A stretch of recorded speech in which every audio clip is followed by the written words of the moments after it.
charge includes any kind of charge. When the charge contains more case than one, அதுதான் definition. ஒரு குற்றச்சாட்டு பல தலைப்புகளை கொண்டிருந்தால், ஒரு குற்றச்சாட்டு பல தலைப்புகளை கொண்டிருந்தால் ஒவ்வொரு தலைப்பும் ஒரு குற்றச்சாட்டு ஆகும். That is all.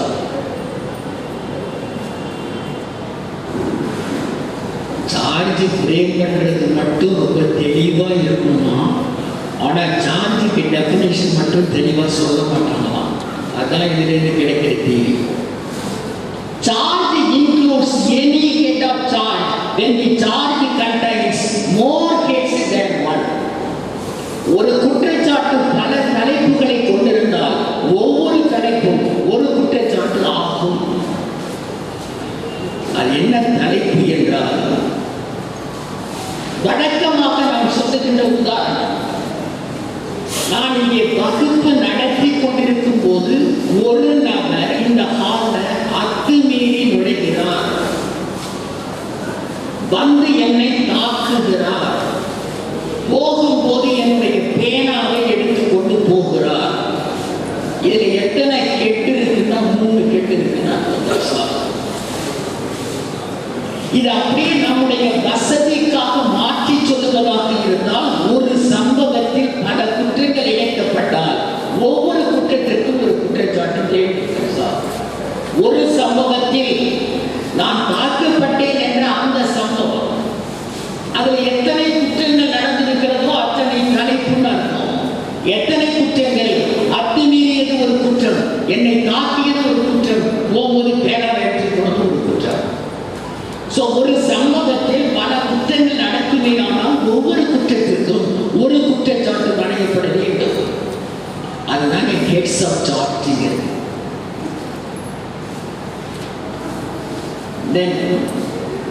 நான் இப்ப எழுதின மாதிரி 211 ஆரம்பிச்சு 224 வரை அது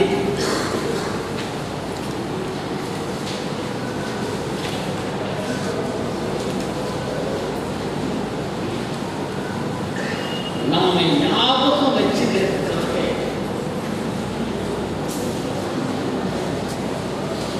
இந்த முதல்ல சொல்லப்பட்ட அந்த 7 sections,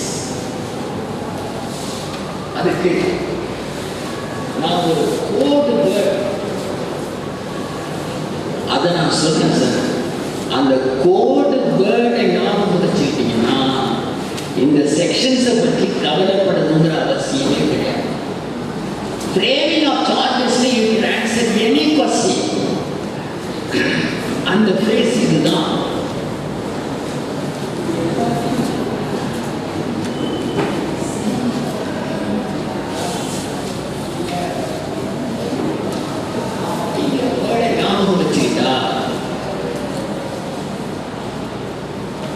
You can answer for the question what is 211, what is 212, 13, 14, 15, 16 and 17.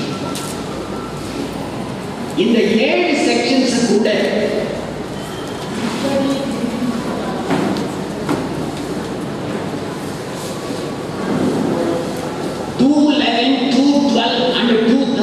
ஒரு பாட்டு, 214 ஒரு பாட்டு, 215 தனியாகவும் 216 and 217 தனியாகவும்.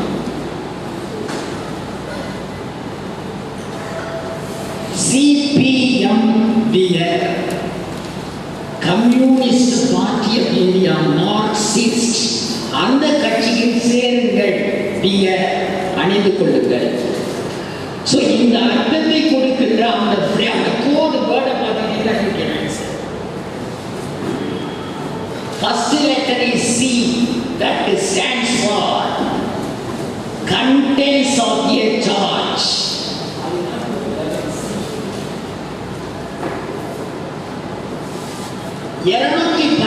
CRPC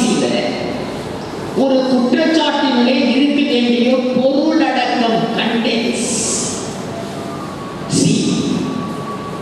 அடுத்து P stands for. This P stands for particulars. என்னென்ன தகவல்கள் சொல்லப்பட வேண்டும் அண்டர் செக்ஷன் 212.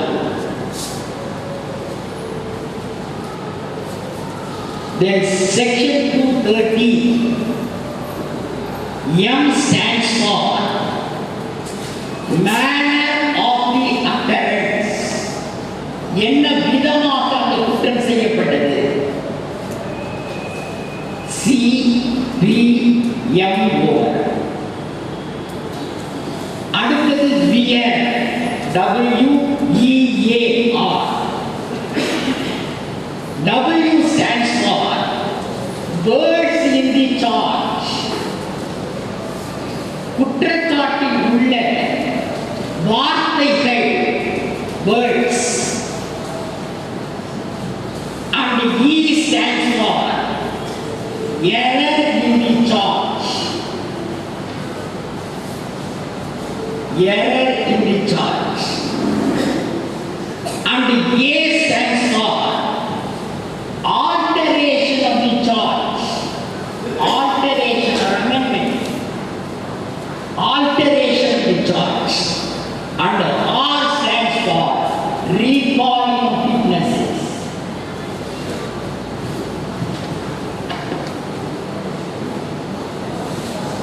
So the 211 இலிருந்து 217 வரையில்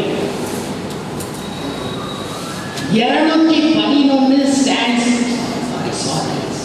C stands for contents of a charge under section 211. ஒரு குற்றச்சாட்டினுடைய பொருள் அடக்கம் என்னென்ன இருக்கும்?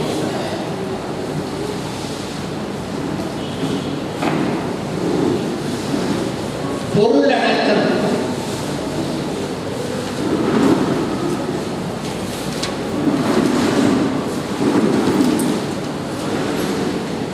then 212 particulars விவரங்கள், 213 manner என்ன விதமாக அந்த குற்றம் நடந்தது,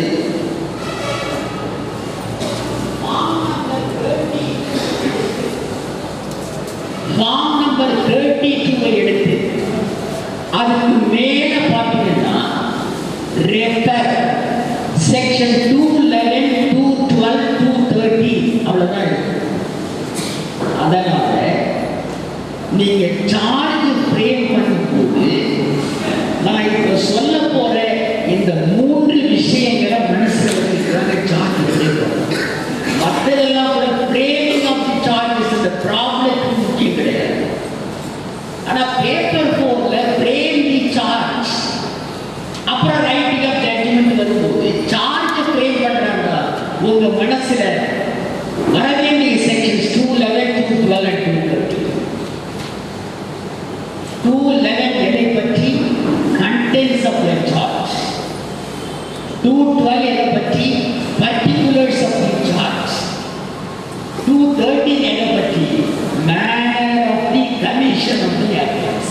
எந்த விதமாக அந்த குற்றம் கிடைக்கப்பட்டது. முதல்ல 211 contents. அதுல you can remember எதுவெல்லாம் அந்த கண்டென்ஸ்ல வரணும்னா 1 inch,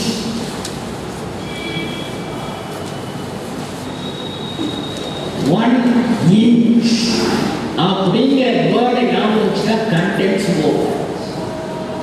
ஒரு சார்ஜ்ல என்னென்ன விஷயங்கள் இருக்க வேண்டும் நீங்க சார்ஜ் ஃப்ரேம் பண்ணும்போது the ONE INCH இந்த 7 மேட்டர் கொண்டு வந்தீங்கன்னா சார்ஜ் ஃப்ரேமிங் ஓகே. அவ்வளவுதான். நீங்க சார்ஜ் ஃப்ரேமிங் கொஸ்டின்ல நீங்க என்ன மாடலா பழைய கொஸ்டின் பேப்பர் எது வேணாலும் எடுத்துக்கிட்டு இந்த 1 இன்ச்சுங்கிற வச்சுக்கிட்டு ஃப்ரேம் சார்ஜ் ஃப்ரேம் பண்ணி பாருங்க. 1 inch அதோட எக்ஸ்பேன்ஷன். O stands for முதல்ல சார்ஜ்ல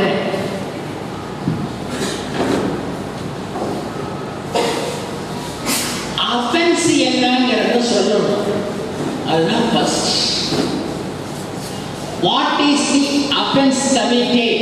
சார்ஜ்ல வரணும். இரண்டாவது N stands for அந்த offense-க்கு அந்த குற்றத்திற்கு ஏதாவது பெயர் இருந்தால் name, arson, murder, theft, kidnapping, intimidation. So இது மாதிரி குறிப்பிட்ட பெயர் இருக்குமே ஆனால் அந்த பெயரை சார்ஜ்ல கொண்டு வரணும். முதல்ல அஃபென்ஸ் சொல்லணும்.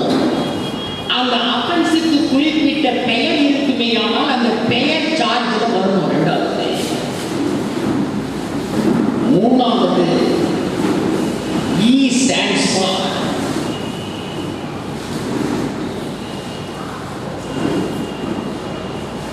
explaining the offense. Offense-ஐயும் சுருக்கமா சொல்ல முடியாது, அதுக்கு பேரும் கிடையாது. அப்ப என்ன செய்யணும்? You must explain the offense. இப்போ உதாரணமாக புக்கில் இருக்கிற உதாரணமே 184 ஐபிசி சொல்றாங்க. 184 ஐபிசி புக்கில் இருக்கிற எல்லா ஸ்டேஷனையும் இருந்தால் 184 ஐபிசி. சப்போஸ் ஒரு பில்டிங்கை கோர்ட்டு சேலுக்காக வந்து என்ன ஆக்ஷன் நடத்தி விற்பனை செய்வதற்காக கோர்ட்டு நியமிச்சிருக்கு. அப்ப அந்த கோர்ட் ஆபீசர் நான் ஏலம் விடுவதற்காக அந்த இடத்துக்கு போறேன். ஆனா டெட்டார் என்ன பண்றான்? நான் ஏலம் நடத்தாத அளவுக்கு என்னை தடுத்து நிறுத்துகிறான். அப்ப that man can be charged under section 184 IPC. அப்ப என்ன செய்யணும்? 184 IPC சார்ஜ் ஃப்ரேம் இருக்குதா, குறிப்பிட்ட பேர் இருக்கா சொல்ல முடியாது. அப்ப என்ன செய்யணும்? முழு விஷயத்தையும் எக்ஸ்பிளைன் பண்ணணும். You must explain everything. அதான் explanation.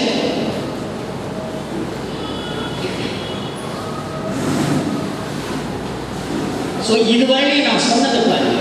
O stands for the offense. You must give the offense. அதற்கு ஏதாவது பெயர் இருக்குமே ஆனால் you must give the name. மூன்றாவதாக E for explaining the offense. Explain பண்ணணும் offense. one முடிஞ்சிச்சு. அடுத்தது inch.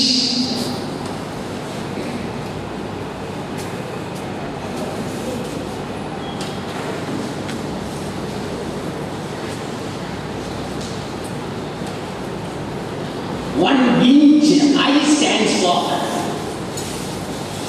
important ingredients. அதை சார்ட்ல கொண்டு வரணும். நீங்க நான் சொன்ன இந்த விஷயத்தை மட்டும் சின்சியரா மனசுல வச்சுட்டு எழுதி பாருங்க.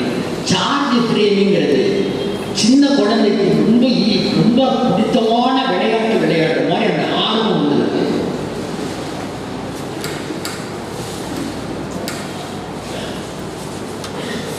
So I stands for important ingredients. அது வரும்.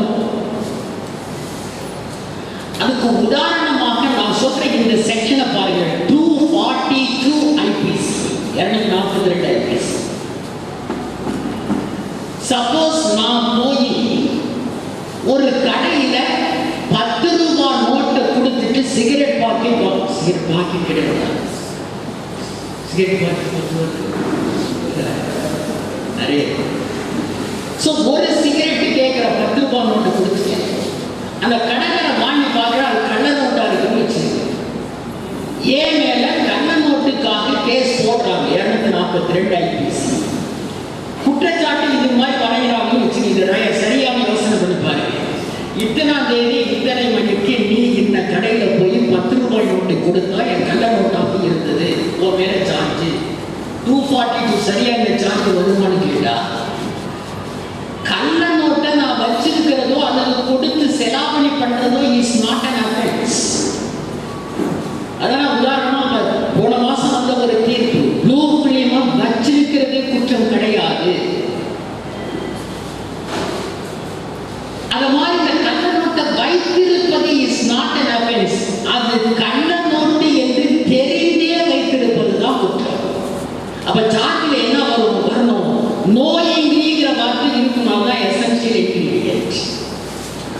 அதே மாதிரி 411 ஐபிசி பாருங்க, 411 ஐபிசி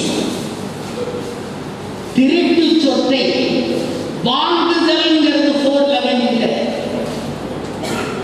அது திருட்டு சொத்து என்று தெரிந்தே வாங்கி, அப்போ 411 சார்ஜ் வரணும்னு சொன்னா திருட்டு சொத்தை நீ வாங்கியதற்காக உன் மீது குற்றச்சாட்டு பத்தாது.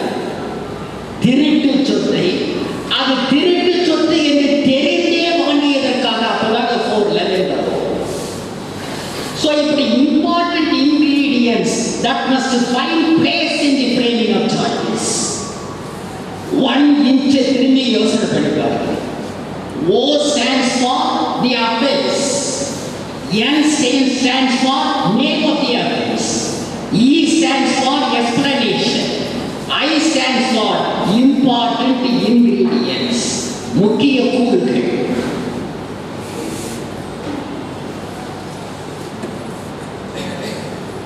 Then N stands for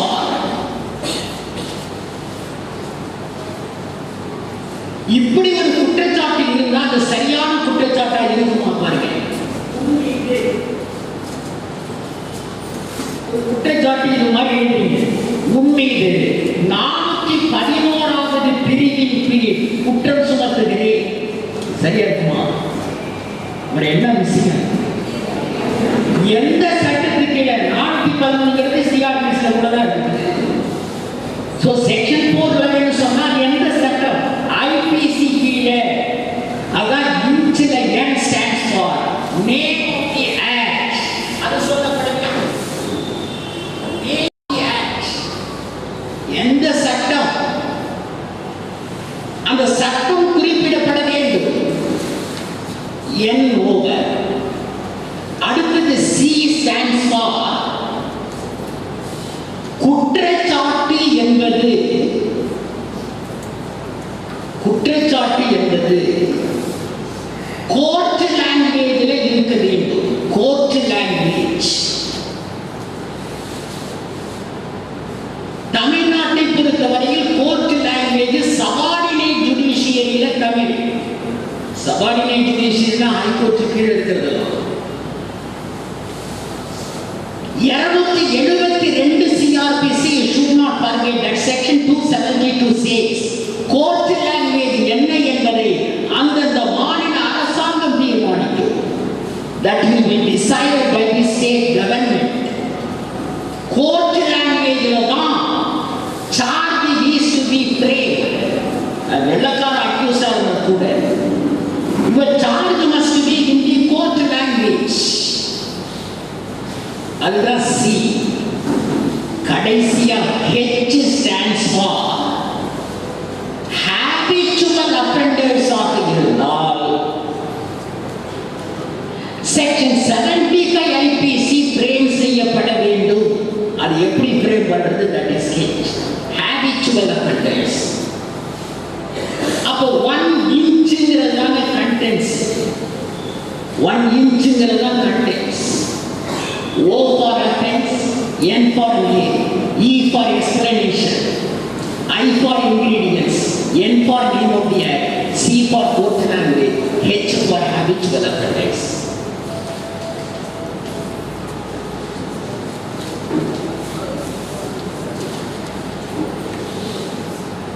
அதனாலதான் சொல்றது, என்னை விட நீங்கள் அறிவார்கள். நீங்க புத்தி உங்களுக்கு ரீடென்ஷன் பவர் நிறைய ஜாஸ்தி உண்டு.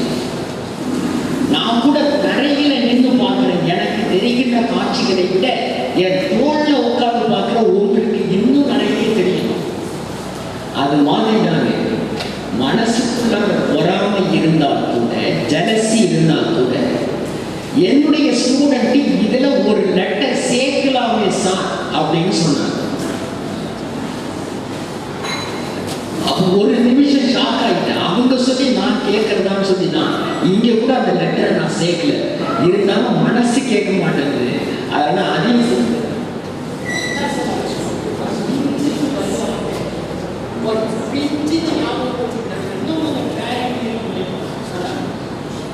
one pinch னு சொன்னா அந்த P stands for அவங்க கணக்கு. ஐபிசி செக்ஷனை பார்த்தீங்கன்னு சொன்னா 3 டிவிஷன் ஆஃப் இருக்குன்னா, ஒன்று டிஃபைனிங் செக்ஷன், இன்னொன்று பீனல் செக்ஷன், இன்னொன்று ரெண்டு கலந்திருக்கிற செக்ஷன். 378 இந்தியன் பீனல் கோட் தெட்டுனா என்னன்னு சொல்லுது. 379 பீனல் கோட் தெட்டுக்கான தண்டனை என்னது? 494 ஐபிசி பெனால்டி அதுலயே இருக்கும், டெஃபினேஷன் அதுலயே இருக்கும். அவங்க அந்த பிஏ இன்ட்ரோடியூஸ் பண்ணது காரணம், சார்ஜ் ஃப்ரேம் பண்ணும்போது டிஃபைனிங் செக்ஷன்ல சார்ஜ் ஃப்ரேம் பண்ண கூடாது. பீனல் செக்ஷனை தான் சார்ஜுக்கு பயன்படுத்தும். அதுக்கு தான் அவங்க இந்த பீங்கிற லெட்டரை சொன்னாங்க. யாருங்கிறது சொல்ல மாட்டேங்க. அந்த பி ஸ்டாண்ட்ஸ் ஃபார் பீனல் ப்ரொவிஷனை தான் சார்ஜில் கொண்டு வரும். A man is charged under section 300 IPC carries no meaning at all. 302 IPC அதான் சரியான வார்த்தை. So penal provision தான் சார்ஜில் பயன்படுத்தணும். அப்போ 1 பிஞ்ச் கூட நீங்க ஞாபகம் வச்சுக்கலாம். So 211 CRPC போங்க, then 212 CRPC 212 சார்ஜ் ஃப்ரேம் பண்ணும்போது இந்த 212 மனசுக்கு வரணும். ஒரு குற்றச்சாட்டில் குற்றம் நடந்த இடம் சொல்லப்பட வேண்டும், குற்றம் நடந்த நாள் சொல்லப்பட வேண்டும், குற்றம் நடந்த நேரம் அது சொல்லப்பட வேண்டும். Place of occurrence, date of occurrence and time of occurrence, that must be there.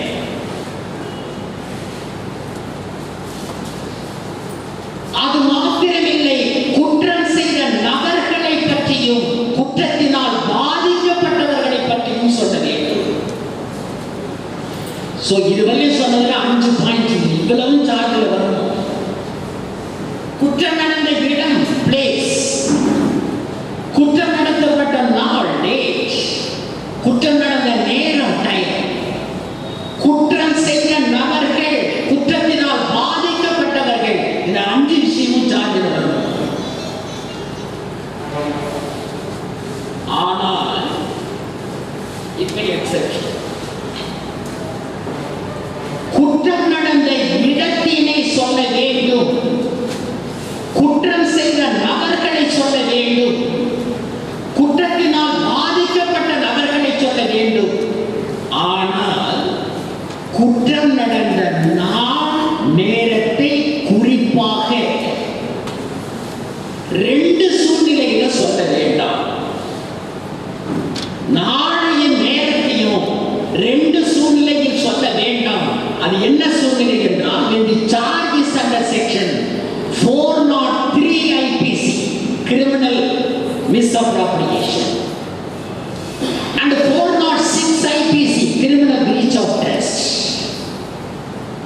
குற்றமுறு கையாடல் 403, குற்றமுறு நம்பிக்கை மோசடி criminal breach of trust. இந்த 2 சார்ஜுக்கு மட்டும் நல்லா ஞாபகம் வச்சுக்கோங்க. குறிப்பாக எந்த நாளில் நடந்தது, குறிப்பாக எந்த நேரத்தில் நடந்தது சொல்ல முடியாது. சப்போஸ் ஒரு மளிகை கடையிலே உட்கார வச்சுட்டு போறாரு முதலாளி, ஒரு மாசம் ஜனவரி மாசம் 1ஆம் தேதி அப்பாயின்மெண்ட் பண்றாரு, ஜனவரி மாசம் 31ஆம் தேதி கணக்கு பார்க்கிறாரு. அதுல நான் நிறைய ஸ்பெண்ட் பண்ணியிருக்கேன்னு தெரிவிக்கிறேன். அவர் என் வேலை ரிப்போர்ட் கொடுத்தா நல்லா யோசிச்சு பாருங்க. கிரிமினல் பிரீச் ஆஃப் ட்ரஸ்ட் ஒரு 406, நான் எந்த நாள்ல எவ்வளவு எடுக்கணும்னு கணக்கு போட முடியுமா? ஒரு மாச கடைசியில் கணக்கு பார்க்கிறேன், குறையுது. ஐ கேன் பி சார்ஜ் இந்த செக்ஷன் 406. ஆனா எந்த நாள்ல எத்தனை மணிக்கு எவ்வளவு பணம் எடுக்கிறேன் கண்டுபிடிக்க முடியுமா? ஸோ அதனால தான் 403 406 ஆக இருந்தா பிளேஸ சொல்லணும், யார் செய்தது சொல்லணும், யார் பாதிக்கப்பட்டவர் சொல்லணும். ஆனால் நேரத்தையும் நாளையும் 403 406 சொல்ல வேண்டும் என்ற அவசியம் இல்லை. ஆனால் மொத்த தொகை எவ்வளவு அது சொல்லப்பட வேண்டும். 406 கீழே இவ்வளவு தொகைக்கு பிரீச் ஆஃப் ட்ரஸ்ட் நடந்திருக்கு, மொத்த தொகை சொல்லப்பட வேண்டும்.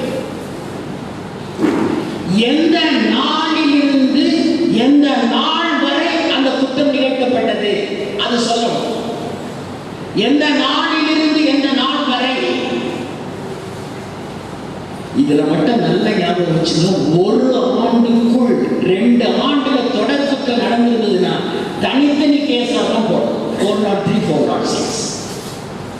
ஒரு ஆண்டுக்குள் நடந்த, அப்போ 1.5 வருஷத்துல நடந்திருந்ததுன்னா ஒரு ஆண்டுக்கு தனி கேஸும் 6 மாசத்துக்கு தனி கேஸ் தான் போடும்.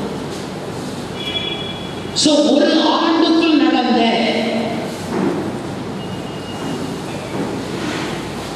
எந்த நாள் முதல் எந்த நாள் வரை இந்த குற்றம் இழைக்கப்பட்டது அது சொல்லப்பட வேண்டும். அதுதான் செக்ஷன் 212 சிஆர்பிசி. அடுத்தது 213 சிஆர்பிசி.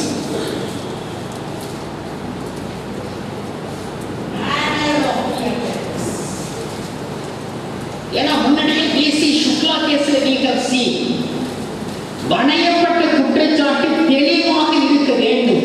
அதான் உனக்கு basic ingredients of framing of charges. வணையப்பட்ட குற்றச்சாட்டு தெளிவாக இருக்க வேண்டும். சப்போஸ் நீங்க குற்றச்சாட்டு வணைஞ்சு பார்க்கறீங்க, 211, 212 அப்ளை பண்ணி அந்த 2 செக்ஷனையும் அப்ளை பண்ணி பார்க்கறீங்க, அது ஃப்ரேம் பண்ண பிறகு தெளிவு இல்லாமல் இருக்குமேயானால் தெளிவுபடுத்துவதற்காக மேல் விளக்கத்தினை நீங்கள் சொல்லலாம், எக்ஸ்பிளைன் பண்ணலாம். That is 230. இந்த புக்கில் இருக்கிற இல்லஸ்ட்ரேஷன் சொல்றேன். ஏன் அப்படி இருக்கு, எதுக்கு அப்படி இருக்குன்னு நீங்க யோசிக்காதீங்க. சார் இந்த 70 சப்செக்ஷன் 2ல வந்து accused need not be surrendered அப்படின்னு நான் சொன்ன பாருங்க. யாரும் அத்தாரிட்டி கேட்கறாங்க, நீங்க தான் கேட்குறீங்க. சார் தேடி பார்த்தேன் சார், எனக்கு ஆஃபீஸில் என்னுடைய ஃபோன் நம்பரை இப்படியே குடிச்சிருக்கீங்க.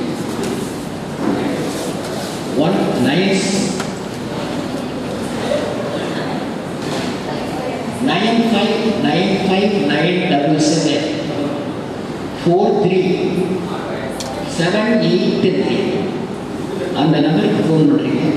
டேட்டில் ஃபோன் பண்ணீங்கன்னா நான் போதை அடித்த மாதிரி தான் பேசுகிறேன்.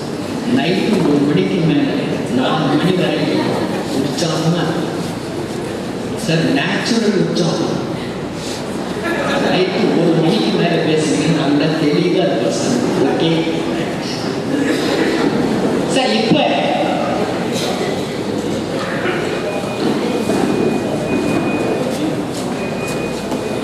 சார் இது ஏன் எதுக்குன்னு யோசனை பண்ணாதீங்க. செக்ஷன்ல இருக்கு, அவ்வளவுதான். தெஃப்ட்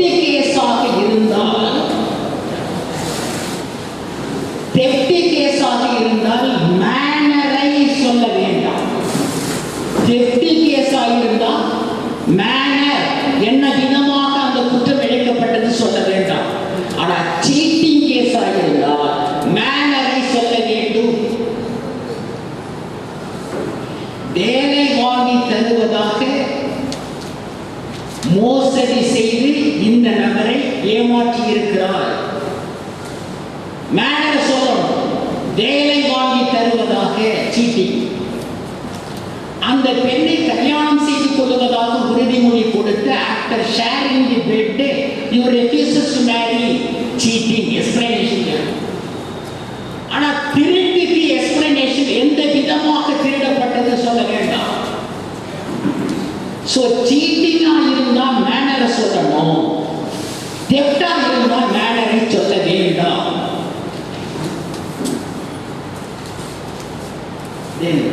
அடுத்தது 214 சிஆர்பிசி. குற்றச்சாட்டுல நீங்க வார்த்தையை போடுறீங்கன்னு சொன்னால்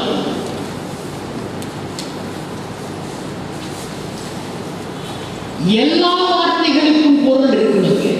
எல்லா வார்த்தைகளுக்கும் பொருள் இருக்கும்.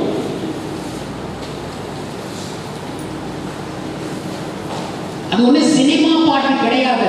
ராகத்துக்காக அர்த்தம் இல்லாத வார்த்தை மாறுகோ மாறுகோன்னு ஒரு பாட்டு இருக்கு. மாறுகோக்கு என்ன அர்த்தம்? நானும் எல்லா டிக்ஷனரியும் படிக்கலாம்.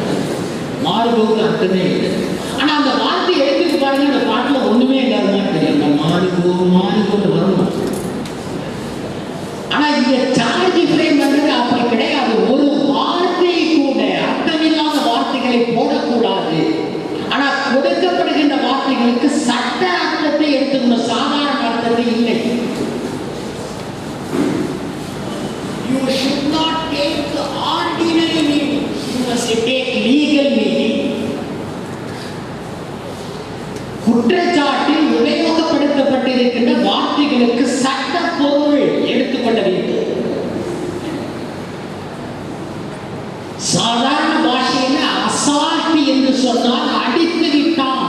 அதுதான் சாதாரண நம்ம பயன்படுத்துறோம். That MLA assaulted the speaker. சாதாரண மீனிங் அசால்ட்னா அடிச்சதுக்கு பயன்படும். ஆனா லீகல் மீனிங் என்ன?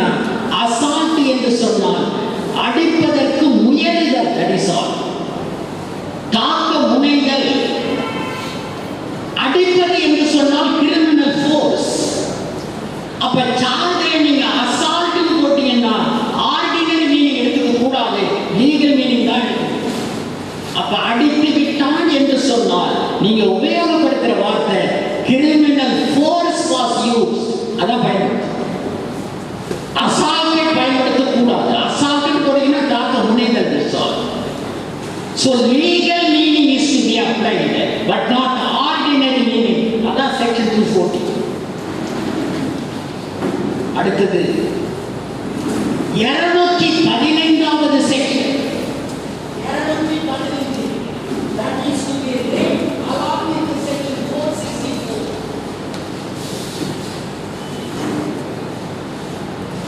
464 to be read along with section 215 CRPC.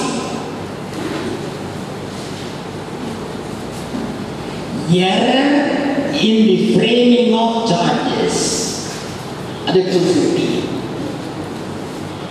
Error என்பது எந்த விதமாகவெல்லாம் நடக்கலாம். எரர்னா பிழை. சார்ஜ் ஃப்ரேம் பண்ணாமல் விடுபட்டு போகலாம், that is error. தப்பான செக்ஷனை போட்டுக்கலாம், that is an error. So குற்றச்சாட்டு வணிந்ததில் ஏதாவது பிழை இருக்குமே ஆனால் அது வழக்கினுடைய முடிவை பாதிக்குமா? அடுத்த question. The answer is under section 215. பாதிக்குமா என்று கேட்டால் the answer is accused misguide பண்ற மாதிரி இருந்ததென்றால் முடிவு பாதிக்கும். அப்ப அதையே வேறு லாங்குவேஜில் சொல்லணும்னா அக்யூஸ்டுக்கு ப்ரீஜுடிஸ் ஏற்படுத்தி இருந்தால் வழக்கினுடைய முடிவு பாதிக்கும். ப்ரீஜுடிஸ் பாதகம், குந்தகம். அதன் விளைவாக ஃபெயிலியர் ஆஃப் ஜஸ்டிஸ் ஏற்பட்டிருந்தால் முடிவு பாதிக்கும். நீதிக்கு பாதகம் ஏற்பட்டிருந்தால், அதாவது ஒரே வார்த்தையில் there should not be any prejudice to the accused person and also no prejudice to justice.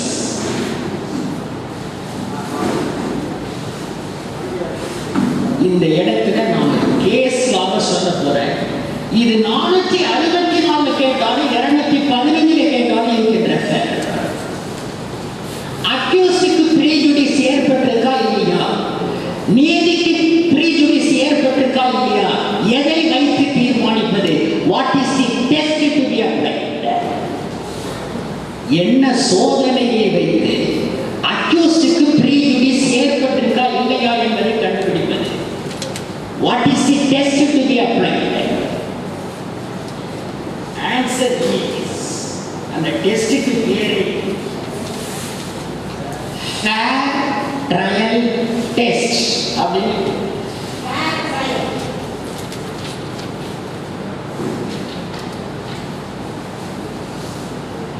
நியாயமான விசாரணை, அதுக்கு பாதகம் ஏற்பட்டிருந்தா அக்யூஸ்டுக்கு பாதகம், நீதிக்கு பாதகம் அர்த்தம். Fair trial test that is to be applied because as you know under Article 21 of the Constitution, fair trial is one of the basic fundamental rights. நியாயமான விசாரணை நடந்திருக்கா இல்லையான்னு பார்க்கணும்.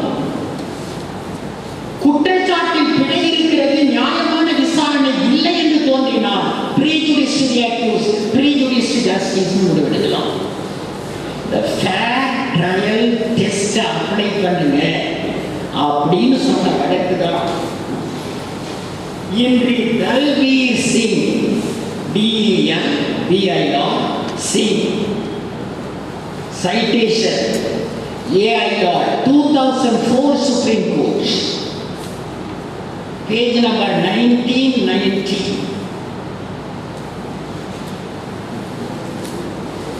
1990, 2004, LBC. அடுத்தது section 216 and 217, very important provisions. That is on alteration of the charge. வணியப்பட்ட குற்றச்சாட்டை பின்னால மாற்றலாமா? The answer is மாற்றலாம். வணியப்பட்ட குற்றச்சாட்டை பின்னால மாற்றலாம். ஆனா எப்ப மாத்துறதுன்னா before delivery of judgment. தீர்ப்பு சொல்லுவதற்கு முன்னால் எப்போது வேண்டுமானாலும் மாற்றலாம். Alteration of charge that is possible at any stage before delivery of judgment. மத்தியானம் 5:15 மணிக்கு தீர்ப்பு சொல்லிட்டு மறுநாள் காலையிலே சார்ஜ் ஆல்டர் பண்ணக்கூடாது. Before delivery of judgment, at any point of time, the charge can be altered. சரி, சார்ஜ் ஆல்டர் பண்ணிட்டு அடுத்த ஸ்டெப் என்ன செய்யும்? That altered charge is to be read and explained to the accused. மாற்றப்பட்ட அந்த குற்றச்சாட்டு எதிரிக்கு படித்து காண்பிக்கப்பட்டு அது விளக்கம் சொல்லப்பட வேண்டும். That is to be read over, படித்து காண்பிக்கப்பட்டு, and that is to be explained, விளக்கம் சொல்லப்பட வேண்டும். முதல் பாயிண்ட் 214. தீர்ப்பு சொல்லுவதற்கு முன்னால் எப்போது வேண்டுமானாலும் வணியப்பட்ட குற்றச்சாட்டு மாற்றப்படலாம். குற்றச்சாட்டு மாற்றியதற்கு பின்னால் புதிய குற்றச்சாட்டு எதிரிக்கு படித்து காண்பிக்கப்பட்டு விளக்கம் சொல்லப்பட வேண்டும். சரி, விசாரணையை என்ன பண்றது? அடுத்தது அரசு தரப்புக்கோ எதிரிகள் தரப்புக்கோ பாதகம் ஏற்படாது என்றால் விசாரணையை தொடர்ந்து நடத்தலாம். அந்த ஸ்டேஜிலிருந்து the trial can be continued. Frame altered charge வந்தா கூட trial can be continued if there is no prejudice to the prosecution or the accused. இந்த குற்றச்சாட்டை மாற்றினதுனால ப்ராசிக்யூஷனுக்கோ அக்யூஸ்டுக்கோ பாதகம் ஏற்படுற மாதிரி இருந்தால் புதிய விசாரணை நடத்தப்பட வேண்டும். புதிய விசாரணை கோருகின்ற உரிமை டிஃபென்ஸுக்கு மட்டும் இல்ல, ப்ராசிக்யூஷனுக்கும் உண்டு. இது சார்ஜ் இஸ் ஆல்டர்ட். குற்றச்சாட்டு மாற்றப்பட்டதற்கு பின்னால் both the parties are having right. புதிய விசாரணை கேட்கலாம். அடுத்தது, சப்போஸ் ஒரு கேஸ்ல போலீஸ்ல கேஸ் அந்த செக்ஷன்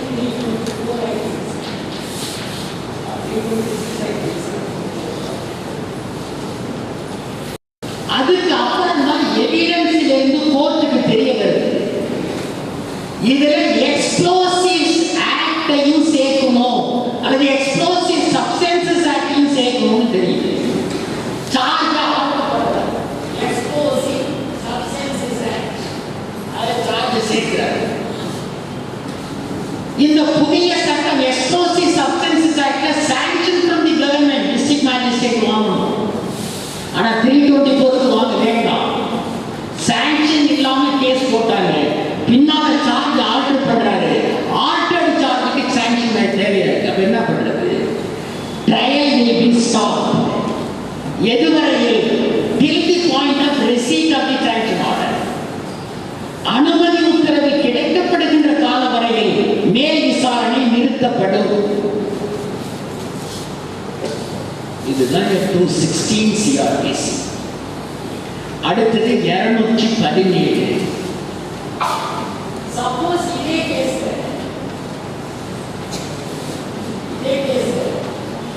PW1 is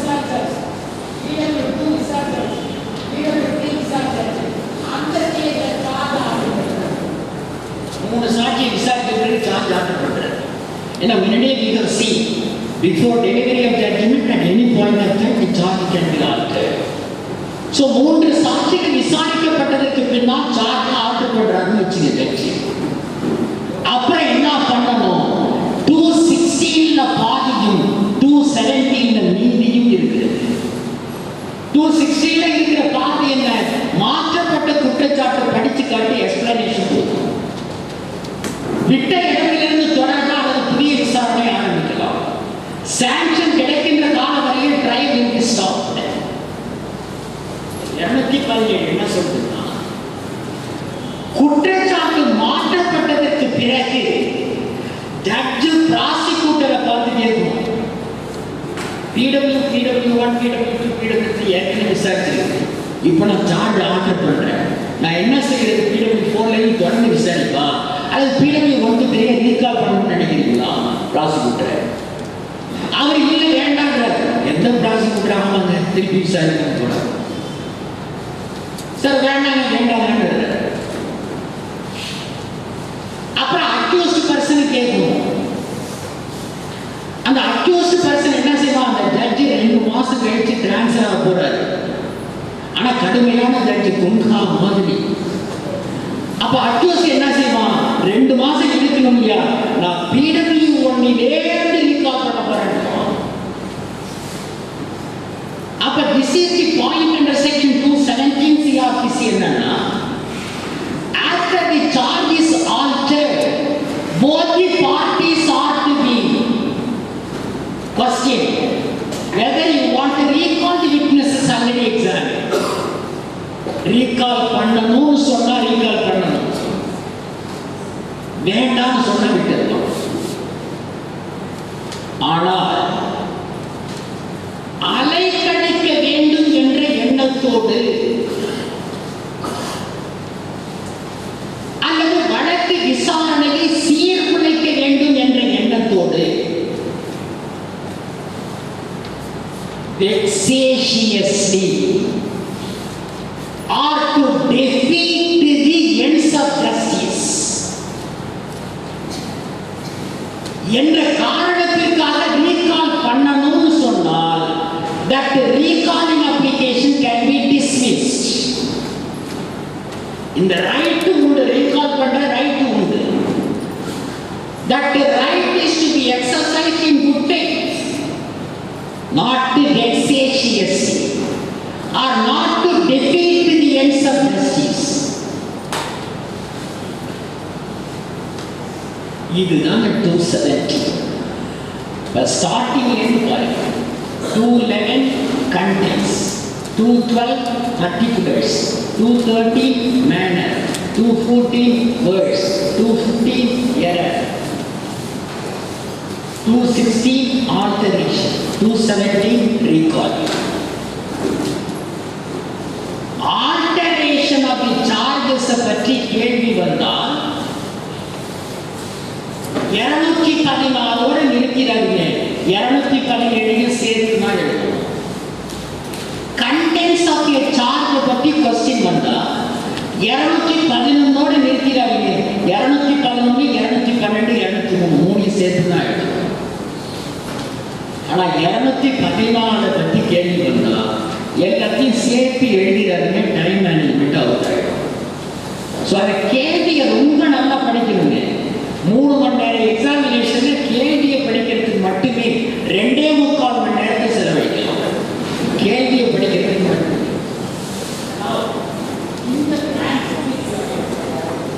நேம்லி 218, 219, 20, 21, 22, 23, 24 இதில் 214 என்பது என்னுடைய லிமிட்டட் எக்ஸ்பீரியன்ஸ்ல 224 யூஸ் பண்ண மாதிரி நான் ஒரு கேஸ் கூட கிராஸ் பண்ணல. அதனால almost it can be called as a debt provision. இருந்தாலும் ஒரே ஒரு சென்டென்ஸ் இருக்கு apply. Then 222 already we have seen. 222 தனியாக கொண்டு வந்தோம். 222 மேஜிக் நம்பர் பாருங்க. என்ன சொல்லுது? மேஜர் அஃபென்ஸ்க்கு சார்ஜ் இருக்கு, மைனர் அஃபென்ஸுக்கு சார்ஜ் இல்லை என்றால் மைனர் அஃபென்ஸுக்கு தண்டனை கொடுக்கலாம். 222 அதுக்கப்புறம் 218 என்ன சொல்லுகிறதோ அதுக்கு விதிவிலக்காக இருக்கக்கூடிய சட்டப்பிரிவுகள் தான் 219, 220, 221, 220. So 218 CRPC is the general rule. அதுக்கு விதிவிலக்காக இருக்கக்கூடியதுதான் 219, 220, 221 அண்ட் 223.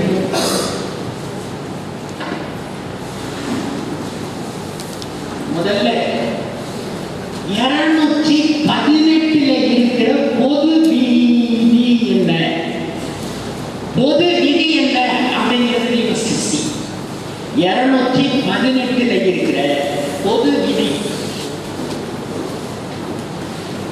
இதுதான் அந்த பொது விதி. இதே திருக்குறள் மாதிரி நாம் வச்சிருந்தோம்.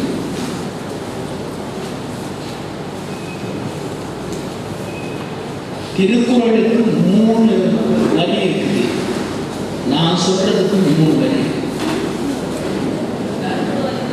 2 வரி அகரம் எடுத்தம் ஆதிபத்திரம் இதற்கு உள்ளது.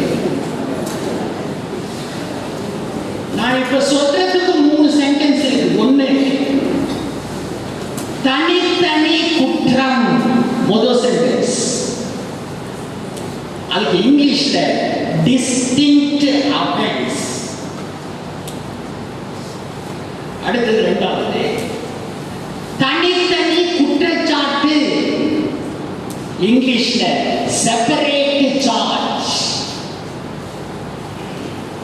கடைசி வரி தனித்தனி வழக்கு விசாரணை, இங்கிலீஷ்ல separate trial. That is all. தனித்தனி குற்றமாக இருந்தால் தனித்தனி குற்றச்சாட்டு வழங்கு தனித்தனி வழக்கு விசாரணையாக நடத்தப்பட வேண்டும். That is all section 218. Suppose ஒரு உதாரணத்திற்காக நான் இன்னைக்கு நைட்டு இந்த வீட்டுல திருட்டு நடத்துறேன், நாளைக்கு நைட்டு பக்கத்து வீட்டுல திருட்டு நான் நடத்துறேன், அதுக்கு அடுத்த நாள் அடுத்த வீட்டு திருட்டு நடத்துறேன். இந்த 3 பாத்தீங்கன்னா distinct offenses, தனித்தனி குற்றங்கள் என்றால் தனித்தனி குற்றச்சாட்டு வழங்கி தனித்தனி வழக்குகளாக நடத்த வேண்டும். அதான் ஜெனரல் ரூல். 218 ஒரு விதிவிலக்கு சொல்றாங்க. என்னவென்றால் அக்யூஸ்ட் ஆகிய நானே கோர்ட்ல மனு போடுறேன், 3 கேஸா நடத்தாதீங்க, ஒரே கேஸா நடத்துங்கன்னு சொல்றேன். நான் மனு செய்து நீதிபதி யோசிக்கணும், இந்த 3 கேஸையும் ஒன்னா சேர்த்து நடத்துங்கன்னு அக்யூஸ்ட் மனு போடுறான். ஓகே, அப்படி சேர்த்து நடத்துவதால் அவனுக்கு பாதகம் ஏற்படுமா அதையும் யோசிக்கணும். எந்த அளவுக்கு அக்யூஸ்ட பொத்தி பொத்தி பாதுகாக்கிறான், அவனே போடுற ஒன்னா சேர்த்து நடத்துறாங்க. அப்போ கூட ஜட்ஜி யோசிக்கணுமா, இப்படி சேர்த்து நடத்துவதால் அவனுக்கு பாதகம் ஏற்படுமா, அதை யோசிச்சு பாதகம் ஏற்படாது என்றால் ஒன்னா சேர்த்து நடத்தலாம். 218 உள்ளது.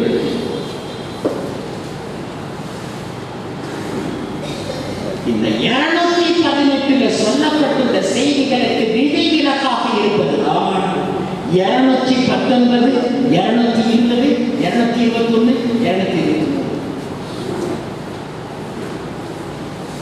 Distinct offense ஆக இருந்தால் separate charges, separate trial. Okay, எதை distinct offense என்று சொல்லுகிறது? எந்த குற்றங்கள் distinct offense, தனித்தனி குற்றங்கள் என்று எதை சொல்லுகிறது? அதுக்கு லீடிங் கேஸ் இதுதான், பன்வாரி லால். பன்வாரி லால் இதுவரை ஃப்ரேமிங் ஆஃப் சார்ஜஸ்ல 3 கேஸ் தான் சொல்லியிருக்கேன். 1 விசி சுக்லா, 2 சித்தரஞ்சன் தாஸ், 3வது பன்வாரி லால்.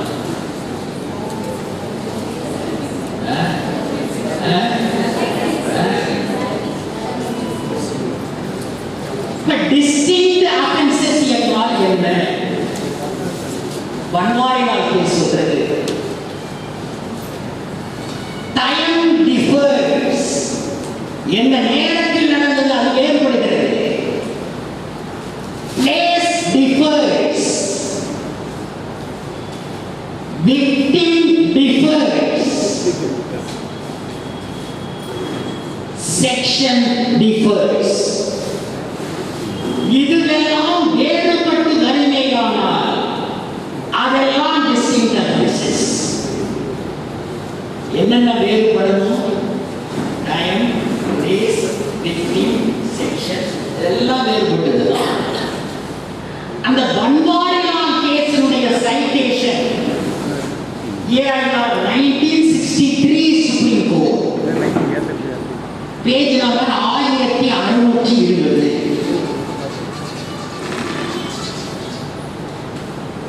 சப்போஸ் எக்ஸாமினேஷன்ல நீங்க எழுதுறீங்க, இதெல்லாம் எழுதிட்டீங்க, பன்வாரிலால் கேஸ்ல பி மட்டும் தான் ஞாபகம் வருது, நீங்க எழுத்து ஞாபகம் வர மாட்டேங்குது, பேரே ஞாபகம் இல்ல, பி பி. அப்ப என்ன செய்யலாம்? யோசிக்காதீங்க, இந்த மேட்டர் அப்படியே எழுதி இன்று சித்தரஞ்சன் தாஸ் அப்படின்னு போட்டுருங்க. சோ அதனால சொன்ன சித்தரஞ்சன் தாஸ் கேஸ்ங்கிறது அது சர்வலோக நிவாரணை. சார்ஜ் ஃப்ரேமிங்ல ஒண்ணுமே ஞாபகம் வரலன்னு சொன்னா சித்தரஞ்சன் தாஸ் கேஸ் போட்டுங்க, நான் பாத்துக்கிறேன். சோ சித்தரஞ்சன் தாஸ் அந்த வழக்கு தான் சர்வலோக நிவாரணை. எதுவும் ஞாபகம் வரல, சார்ஜ் ஃப்ரேமிங்ல மட்டும் எதுவும் ஞாபகம் வரலன்னா இன்று சித்தரஞ்சன் தாஸ். தென் 219வது செக்ஷன், 219 செக்ஷனோட சேர்த்து பார்த்தீங்க. ஒரு வருடத்திற்குள் நடந்த ஃபர்ஸ்ட் இன்கிரிடியன்ட் தான், ஒரு வருடத்திற்குள் நடந்த ஒரே மாதிரியான சேம் கைண்ட் ஆஃப் ஆஃபென்சஸ், ஒரே மாதிரியான 3 குற்றங்களை ஒன்றாக சேர்த்து விசாரிக்கலாம். ஒரு வருடத்திற்குள் நடந்த ஒரே மாதிரியான same kind of offence. Last அவர் அப்படியே क्वेश्चन பேப்பர்ல எடுத்து நான் ஆன்சர் பண்ண போறேன். அதுல இந்த क्वेश्चन எத்தனை தடவை வந்திருக்குங்கிறது you can see. 219 CRPC. ஒரு வருடத்திற்குள் நடந்த ஒரே மாதிரியான 3 குற்றங்களை ஒன்றாக சேர்த்து விசாரிக்கலாம்.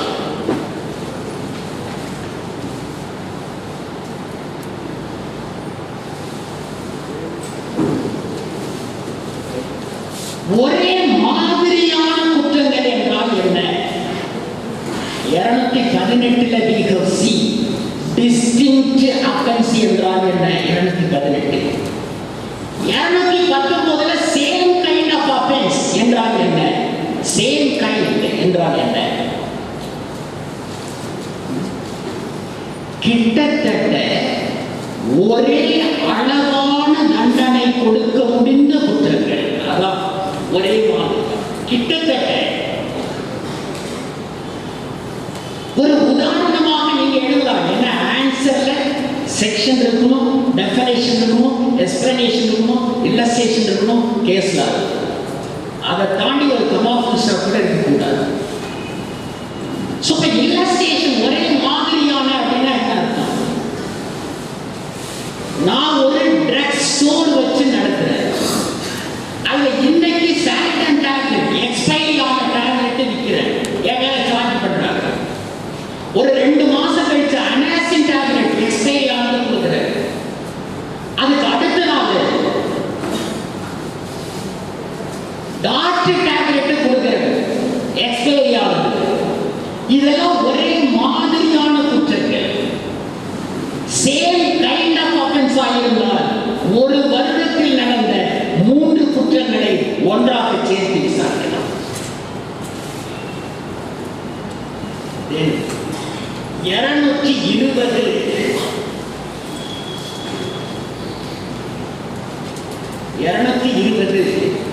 நமக்கு எக்ஸாமினேஷனுக்கு ஃப்ரேமிங் ஆஃப் சார்ஜஸ், அதுலயும் 2 அல்லது அதற்கு மேல் தலைப்புள்ள குற்றச்சாட்டுகளுக்கு சார்ஜ் ஃப்ரேம் பண்ண சொன்னா 220 ரொம்ப இம்பார்ட்டன்ட்.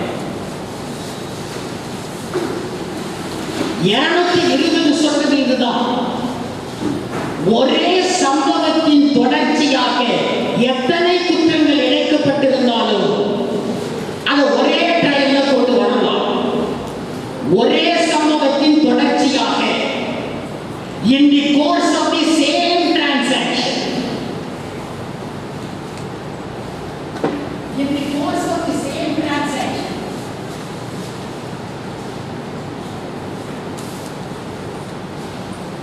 suppose calculate ஆகுது A1 A2 இருக்கு.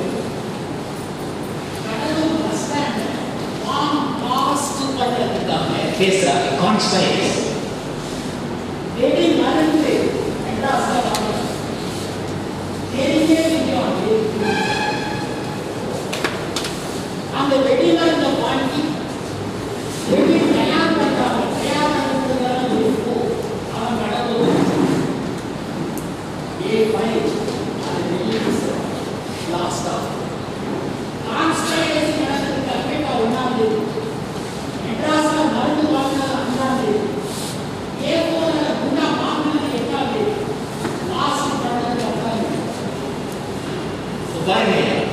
வேறு வேறு இடங்களில் நடந்திருந்தால் கூட, வேறு வேறு நாட்களில் நடந்திருந்தால் கூட, இதை டிஸ்டிங்க்ட் அஃபென்ஸ் என்று சொன்னால் கூட, it is committed in the course of the same transaction. ஒரே சம்பவத்தின் தொடர்ச்சி எத்தனை குற்றங்கள் எங்கே நடந்தாலும் ஒரே விசாரணையில் கொண்டு வரலாம். அதான் செக்ஷன் 220. அத்துமீறி நுழைக்கிறான் 1, என்னை தாக்குகிறான் 2, இங்கிருந்து வாட்சை எடுத்துட்டு போற 3. உள்ளார நுழைஞ்சது காலையிலேயா இருக்கலாம், என்னை தாக்குனது மத்தியானமா இருக்கலாம், வாட்சை எடுத்துட்டு போனது ஈவினிங்கா இருக்கலாம். டைம் வேறுபட்டால் கூட இது in the course of the same transaction. இப்போ குற்றச்சாட்டு எப்படி வணங்கிங்க? இது 3 தலைப்புக்கு ஒவ்வொரு தலைப்புக்கும் குற்றச்சாட்டு. இது எப்படி வணிகிறது? இத்தனாம் தேதி இத்தனை மணிக்கு இந்த இடத்தில் இந்த நபர் கிளாஸ் எடுப்பதாக கிளாஸ் எடுத்துக் கொண்டிருக்கும் போது நீ அத்துமீறி உள்ளே நுழைந்ததற்காக உன் மீது இந்த குற்றச்சாட்டு. 1 ஓவர். அடுத்தது 2வதாக இந்த நபரை அடிச்சுட்டு எழுதக்கூடாது. மேற்படி சம்பவத்தின் தொடர்ச்சியாக அது வரணும். திரும்பி இந்த நாளில் இந்த நேரத்தில் அல்ல, மேற்படி சம்பவத்தின் தொடர்ச்சியாக இந்த நபரை அடித்ததாக. 3வதாக திரும்பி மேற்படி சம்பவத்தின் தொடர்ச்சியாக, அதுதான் இங்கிலீஷ்ல in the course of the same transaction. 220 221 இந்த இடத்துல சரி, இந்த கேஸ் ரொம்ப முக்கியம். in the course of the same transaction என்றால் என்ன? மேற்படி சம்பவத்தின் தொடர்ச்சியாக என்றால் என்ன? இந்த case Seemalapatti Ganeshwar Rao, Seemalapatti Ganeshwar Rao, AIR 1963 supreme court 1850. AIR 1963 supreme court page number 1850. அது என்ன சொல்றாங்கன்னா, இந்த 3ம் இருந்து விட்டால்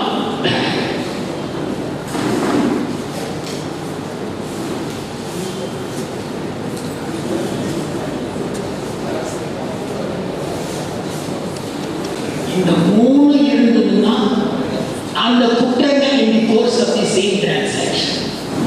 1, proximity of time இருக்கிறது. proximity-னா நெருக்கம்னு அர்த்தம்.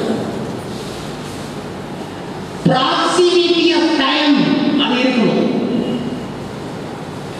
proximity of place அது இருக்கணும். இந்த ரெண்டோடு கூட மிக முக்கியமாக proximity of object இருந்தா in the course of the same transaction நெருக்கம் இருக்குமோ, இடத்துல நெருக்கம் இருக்குமோ, நோக்கத்திலும் நெருக்கம் இருக்கணும். மூணாவது பாயிண்ட் தான் இம்பார்ட்டன்ட். இதுல நேரத்தில் நெருக்கம் இல்லாமல் இருக்கலாம். கேஸ்ல கூட நெருக்கம் இல்லாமல் இருக்கலாம். மூணாவது இருக்கிறது அது இருந்தால் போதும். அதான் நோக்கம் என்ன? கடலூர் பஸ் ஸ்டாண்டர்ட் பாஸ் பண்ணுறது எல்லாருடைய நோக்கமும் அதுதான். ஸோ அந்த நோக்கத்தில் நெருக்கம் இருந்ததுன்னா போதும். ஆப்ஜெக்ட் இருந்தாலே அதான் prime ingredient. Proximity of object இருந்தாலே in the course of the same transaction.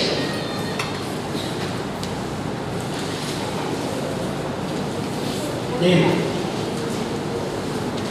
222வது section, major அஃபென்ஸுக்கு சார்ஜ் இருந்தால் மைனர் அஃபென்ஸுக்கு சார்ஜ் இல்லை என்றாலும் மைனர் அஃபென்ஸுக்கு தண்டனை கொடுக்கலாம். மேஜர் அஃபென்ஸுக்கு சார்ஜ் இருக்கும், அதுக்கு சார்ஜ் இருந்தால் மைனர் அஃபென்ஸுக்கு தண்டனை கொடுக்கலாம்.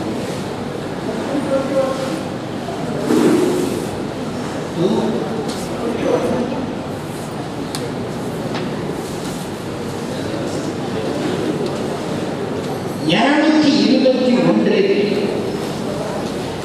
ஃபார்ம் நம்பர் 32ல 4 விதமான மாடல் இருக்குன்னு சொன்னேன். என்னென்னது? ஒரு தலைப்புள்ள குற்றச்சாட்டு, 2 அல்லது அதற்கு மேல், இன்னொன்று ஆல்டர்னேட்டிவ் சார்ஜ். அது சம்பந்தப்பட்டதாக 221 ஆல்டர்னேட்டிவ் சார்ஜை பற்றிய சட்டப்பிரிவு 221. சப்போஸ் நைட்டு 12 மணிக்கு நான் நெக்லஸோட வந்துட்டு இருந்தேன், போலீஸ் என்ன பிடிக்கிறாங்க, என் கையில நெக்லஸ் இருக்கு, I was not able to account for the same. அது போலீஸா என் மேல கேஸ் போடுறாங்க, இன்வெஸ்டிகேஷன் நடக்குது. நான் திருட்டு குற்றம் பண்ணி இருக்கிறேனா அல்லது திருட்டு சொத்தை வாங்கிய குற்றத்தை பண்ணி இருக்கிறேனா, அதுக்கு கிளியர் எவிடன்ஸ் இல்லைன்னு வச்சுக்கேன். என் கையில நெக்லஸ் இருக்கு, அதை நான் திருடியும் பெற்றிருக்கலாம், அல்லது திருட்டு சொத்தை என்று தெரிந்தே கூட வாங்கியிருக்கலாம். அப்ப என் மேல என்ன சார்ஜ் பண்றதுன்னா 379 அல்லது 411 அப்படி போடலாம். அதான் ஆல்டர்னேட்டிவ் சார்ஜ். 379 அல்லது 411 போடலாம், 379 and 411 போடலாம்.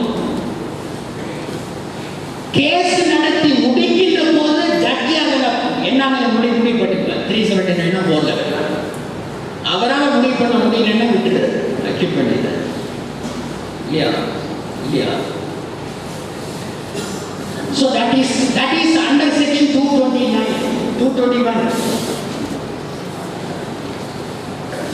இழைக்கப்பட்ட குற்றம் இதுவா அதுவா என்ற கேள்வி அதற்கு பதில் கிடைக்காத போது இது அல்லது அது என்று குற்றச்சாட்டு அடையலாம், அல்லது இதுவும் அதுவும் என்று குற்றச்சாட்டு அடையலாம்.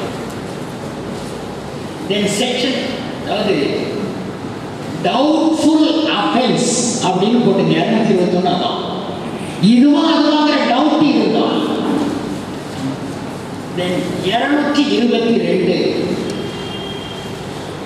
மேஜர் அஃபென்ஸுக்கு குற்றச்சாட்டு இருந்து மைனர் அஃபென்ஸுக்கு குற்றச்சாட்டு இல்லை என்றாலும் மைனர் அஃபென்ஸுக்கு தண்டனை கொடுக்கலாம். உதாரணமாக a man is charged under section 376 IPC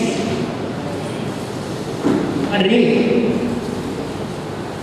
376 க்கு எவிடன்ஸ் இல்லை.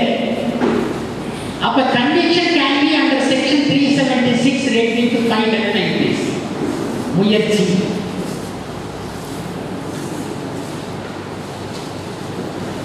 அதுக்கும் எவிடன்ஸ் இல்லை, can be under section 354 IPC.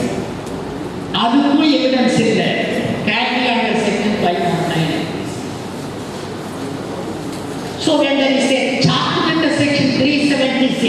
அதுக்கு எவிடன்ஸ் இல்லை என்றால் கூட இதுக்கெல்லாம் வேலை கொடுக்குறாங்க சொல்லலாம். அதான் தட் இஸ் அந்த செக்ஷன் 212 சிஆர்பிஎஸ். இதில் சில தீர்ப்பு பேரெல்லாம் வேண்டாம், சரி பேர் தேவையில்லாம அதை ஞாபகம் வேண்டாம். ஆனா பிரின்சிபலை மட்டும் பாருங்க. 366 ஐபிசில சார்ஜ் ஃப்ரேம் பண்ணி 366 சார்ஜ் ஃப்ரேம் பண்ணி ஐபிசி 366 ஏக்கு தண்டனை கொடுக்க கூடாது. Because this is not a minor offense for that. 366 charge frame பண்ணி 366 ஏக்கு தண்டனை கொடுக்க கூடாது. அதே மாதிரி 304 பிக்கு சார்ஜ் ஃப்ரேம் பண்ணி 304 பி என்ன டவுரி டேக் 304 பிக்கு சார்ஜ் ஃப்ரேம் பண்ணி 306க்கு தண்டனை கொடுக்க கூடாது. தென் 223வது செக்ஷன் ரொம்ப ரொம்ப இம்பார்ட்டன்ட். இதுல क्वेश्चनாவே போடலாம். எந்தெந்த நபர்களை கூட்டாக சேர்த்து விசாரிக்கப்படலாம்? What persons may be charged jointly?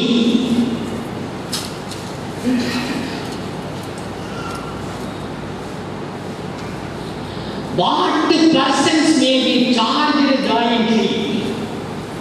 சரி, இந்த கொஸ்டின் ஒரு எக்ஸ்பெக்டட் கொஸ்டின். இப்போ நான் சொல்ல போற இந்த கேஸ்னால பார்த்தீங்க, எனக்கு தெரிஞ்சு இந்த செக்ஷன்ல வந்த கடைசி கேஸ் தான் இதுதான். இன்றி Venkata Saravanan 2014 Volume 1 Madras Weekly Notes Criminal page number 360. இந்த கேஸ்ல அதாவது வெங்கட சரவணன் எப்படியாவது ஞாபகம் வச்சுங்க. 2014 கொடுக்கப்பட்ட தீர்ப்பு அப்படின்னு வச்ச ஒரு சைட்டேஷன் ஃபுல்லாக ஞாபகம் வச்சுக்கலாம். எந்தெந்த நபர்களை ஒன்றாக சேர்த்து விசாரிக்கலாம்? இந்த கொஸ்டினுக்கான ஆன்சர் எழுதும் போது 218 சேர்த்து தான் எழுதணும். ஏன்னா 218 என்ன சொல்றது? Separate offences, separate charges, separate trial. ஆனா சேர்த்து விசாரிக்கலாம். எப்போது? 218க்கு இது ஒரு எக்ஸெப்ஷன். எப்ப சேர்த்து விசாரிக்கலாம்னா கீழே சொல்லப்பட்டுள்ள நபர்களை சேர்த்து விசாரிக்கலாம். அப்படிதான் யூஸ் ஸ்டார்ட் வித் ஆன்சர். ஒரே சம்பவத்தின் தொடர்ச்சியாக பல நபர்கள் குற்றம் செய்திருந்தால் எல்லாரையும் ஒன்றா சேர்த்து விசாரிக்கலாம். அதான் நான் சொன்ன பாம் பிளாஸ்ட் உதாரணத்தை பாருங்க. ஒரே சம்பவத்தின் தொடர்ச்சியாக proximity of object, பல குற்றங்களை செய்த பல நபர்களை ஒன்றாக சேர்த்து விசாரிக்கலாம். கல்கட்டாக்காரன் ஆரம்பிச்சு கடலூர் காலம் வரை ஒன்றா சேர்த்து விசாரிக்கலாம். இரண்டாவது, சரி பாயிண்ட் மிஸ் பண்ணவே இருக்கிறது. பழைய கொஸ்டின் செய்த பார்த்தீங்கன்னா ஒரு பேஜ் அல்லது 1.25 பேஜ் டயத்தை நல்லா பார்த்தீங்க. கொஸ்டினை விடவே விடாது சார், கொஸ்டினை விடவே விடாது. அதனால் ஃபர்ஸ்ட் எக்ஸாமினேஷனில் ஒரு கொஸ்டின் விட்டீங்கன்னா ஆஹா அப்படி சொன்னானே அப்படியே அப்செட் ஆகி அடுத்த எக்ஸாம் விடாது. ஸோ கடைசி வரைக்கும் மஸ்ட் சீ தட். மனசுக்குள்ளார நேற்று நான் அந்த கொஸ்டின் படிச்சு காட்டணும் பாருங்க. சூரிய குடும்பம் என்றாங்க, அதை மனசில் வச்சுங்க. நம்பிக்கை தானா அதுல கூட டிக்கெட் மார்க் போட்டது காரணமே அதுல எழுதின அந்த வாசனை ரொம்ப கிளியரா எழுதிருந்தா. சார்ஜ் மாதிரியே இருந்தது. சார்ஜ் எப்படி இருக்கும்? சைஸா இருக்கும், கிளியரா இருக்கும். இதை விட தெளிவான பதில் சொல்ல முடியுமா? முதல் உலக போர் என்னவென்றால் அதை பற்றி எனக்கு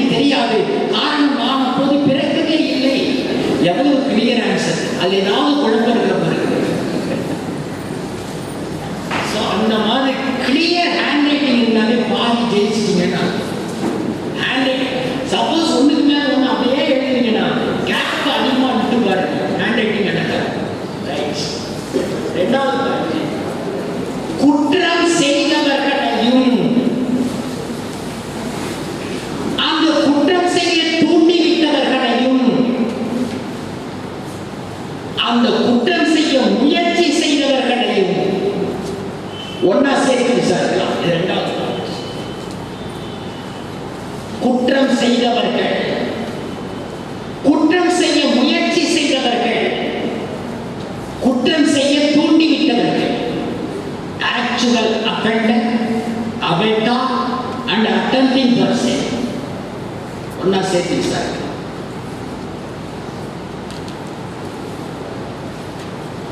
அடுத்தது 12 மாதங்களுக்குள் நடந்த 12 மாசம் அதற்குள் நடந்த ஒரே மாதிரியான ஒன்றுக்கு மேற்பட்ட குற்றங்களை, ஒரே மாதிரியான ஒன்றுக்கு மேற்பட்ட குற்றங்களை செய்தவர்களை இணைச்சு விசாரிக்கலாம்.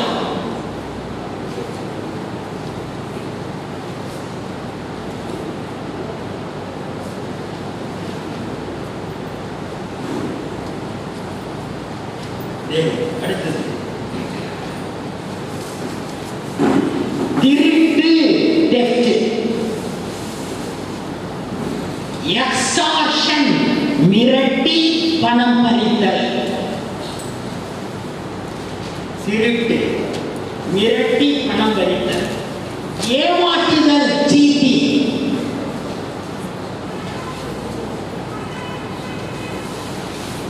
கையாடல் செய்தல், misappropriation.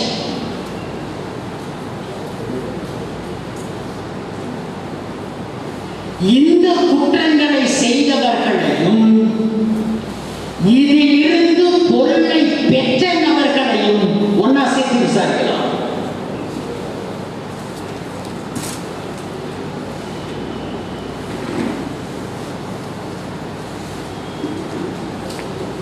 அடுத்தது அவனையும் திருட்டு பொருளை திருட்டு பொருள் என்று தெரிந்தே வாங்கியவனையும்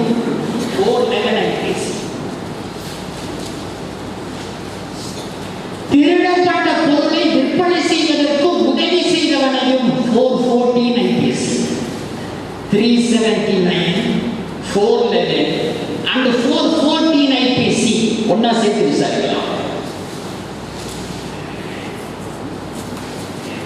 கடைசியா அத்தியாயம் 17 ஐபிசில,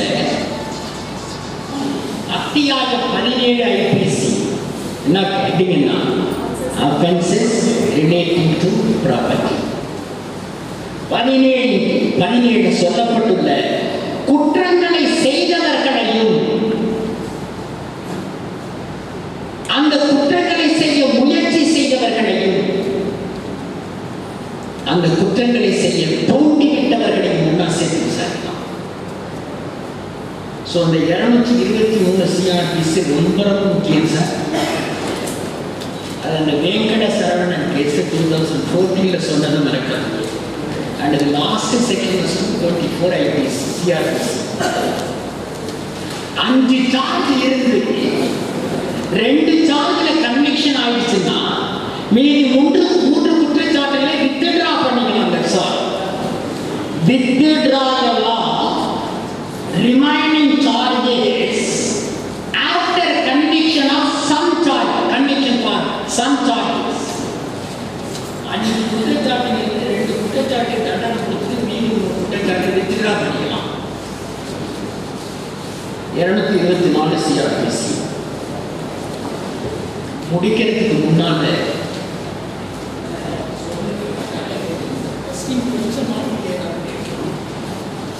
இந்த வரிசையில் சொல்லப்பட்ட எல்லா செக்ஷனுக்கும் டாபிக் ஆக்ஷன் கொடுக்கும்போது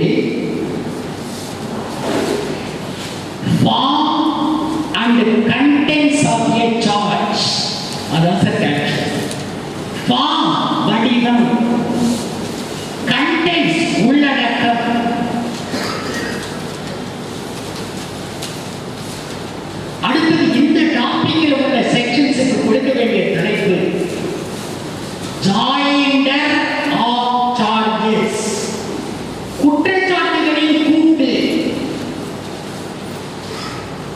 joinder of charges. The question வந்து what is the form and contents of a charge? கேள்வி கேட்டா இதனுடைய சுருக்கத்தை அப்படியே form and contents. அடுத்தது what is called a joinder of charges? கேட்டா இதனுடைய அப்படியே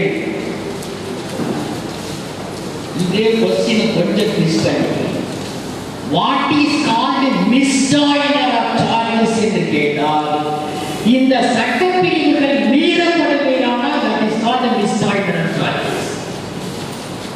அந்த சட்டப்பிரிவுகளை ஃபாலோ பண்ணதா joinder of charges. அந்த சட்டப்பிரிவுகள் மீறப்பட்டால் misjoinder of charges. அப்புறம் joinder of accused என்றால் என்ன? joinder of accused section 223 மட்டும் எழுது. joinder of accused. அப்புறம் misjoinder of accused என்ன? 223 மீறப்பட்டால் that is called a misjoinder of charges. I'm sorry, misjoinder of accused. குற்றம் சாட்டப்பட்டவர்களை இணைத்தல் joinder of accused. குற்றம் சாட்டப்பட்டவர்களை தவறாக இணைத்தல் misjoinder of accused. So இதுதான் sir chapter number 17. 20 minutes break sir. I resume by 11:25. விசாரணை நடைமுறைகள் trial என்று சொன்னால் வழக்கு விசாரணை, ப்ரொசீஜர் என்று சொன்னால் நடைமுறை.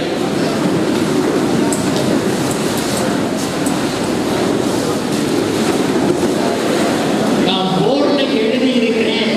இந்த ஸ்கெட்சை ரொம்ப தெளிவா எழுதுகிறீங்க. இதுக்குள்ளாடியே chapter number 18, 19, 20, 21 4 chapters are covered. 18, 19, 20, 21 225வது செக்ஷன்லேருந்து 265வது செக்ஷன் வரை 40 செக்ஷன்ஸ் ஆர் கவர்ட்.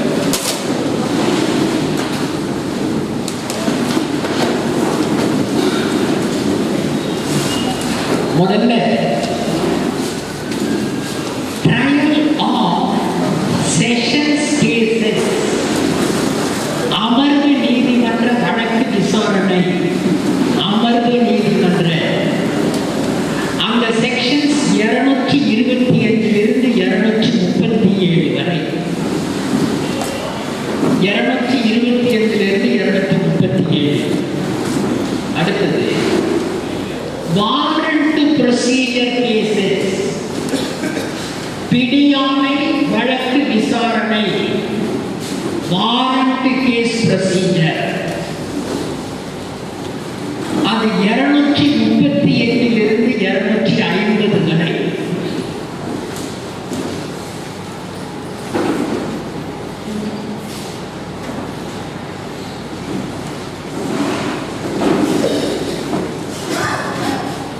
அது police case.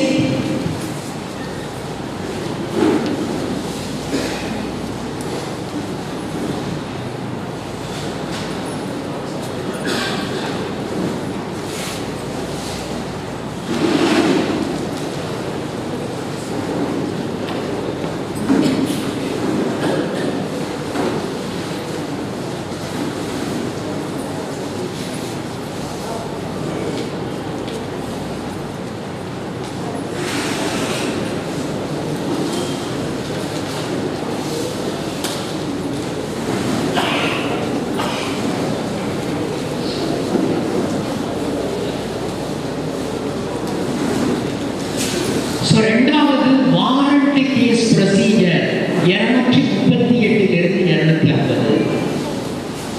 The warrant cases can be divided into two divisions. One police case, இன்னொன்று private complaint ன்னு போட்டுக்குங்க.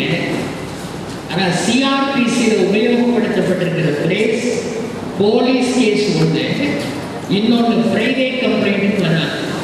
Other than police cases. So நம்ம வசதிக்காக பிரைவேட் கம்ப்ளைண்ட் போட்டுக்கலாம். அடுத்தது சம்மன் 251 259 வரை. அடுத்தது சம்மரி ட்ரையல் 260 275. இந்த 4 ட்ரையல் ப்ரொசீஜர்ல கண்டிப்பா ஒரு கொஸ்டின் உண்டு. இதை நான் எடுக்கிறதுக்கு 1.5 மணி நேரம் ஆகும். அதனால மத்தியானத்துக்கு மேல நான் 12வது சாப்டர் முடிக்கணும், அப்பீல் பண்ணணும், அன்சவுண்ட் மைண்ட் உள்ளவங்க ட்ரையல் எப்படி நடந்ததுன்னு சொல்லணும். ஸோ அதனால் இந்த கொஸ்டின் அண்ட் ஆன்சருங்கிறது முடியாதுன்னு நினைக்கிறேன். சிஆர்பிசி முடிக்கவே டைம் இருக்கும். பட் அந்த கொஸ்டின்ஸை தான் வச்சிருக்கிறேன். அது ஜெராக்ஸில் ஒன்றுமே நான் நடத்தினதை தாண்டி ஒரு கொஸ்டின் கூட கிடையாது. இன்ஃபேக்ட் அவர் மேடம் திருமணி மேடம் அவங்ககிட்ட தான் நேற்றினா நைட்டு கொஸ்டின்ஸ் வாங்கி நான் பார்த்தேன். நான் சொன்னதை தாண்டி ஒரு கொஸ்டின் கூட கிடையாது. அதனால தான் நான் ஸ்டார்டிங்லேருந்து சொன்னேன், நான் சொன்னதில் மட்டும் கான்சென்ட்ரேட் பண்ணுங்க. நீங்கள் அந்த கொஸ்டினை வேணால் ஜெராக்ஸ் எடுத்துகிட்டு போய் நீங்களே வெரைட்டி பார்க்கலாம். இன்டைரக்ட் கொஸ்டின் கூட ஒன்று கிடையாது, எல்லாமே plain and direct questions. So அதனால் அந்த கொஸ்டின்ஸ் வேணால் ஜெராக்ஸ் எடுத்து, ஏன்னா அந்த போர்ஷனையே நிறைய விட்டுட்டு நான் கூட ஒரு கொஸ்டின் ஆன்சர் போகும். அதனால் I want to complete CrPC.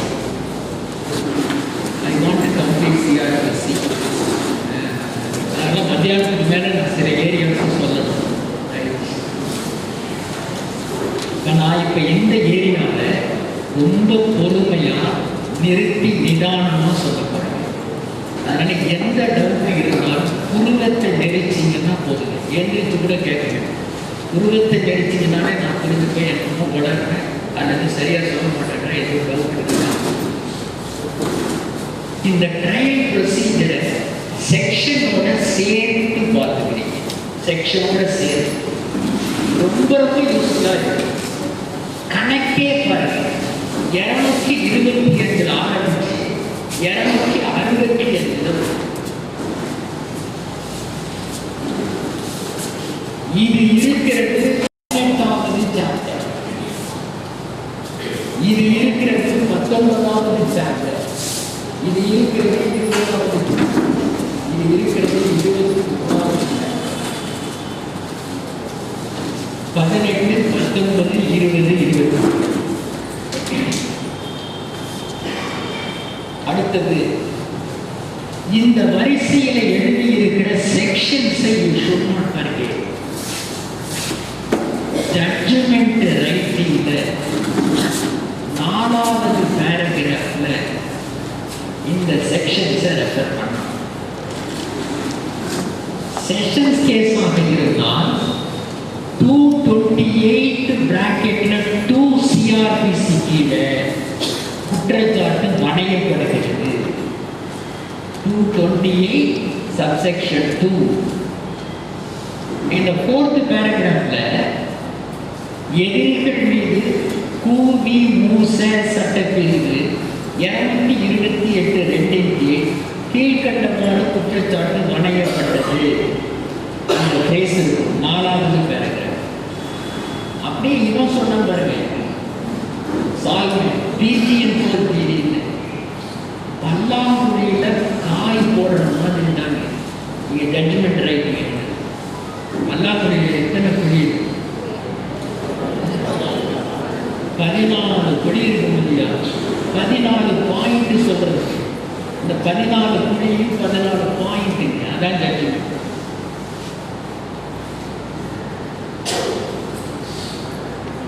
Coin போட்டுட்டே வரும்போது சில இடத்துல போடுறதுக்கு காயின் இருக்காது, எம்டி குழியா இருக்கு இல்லையா?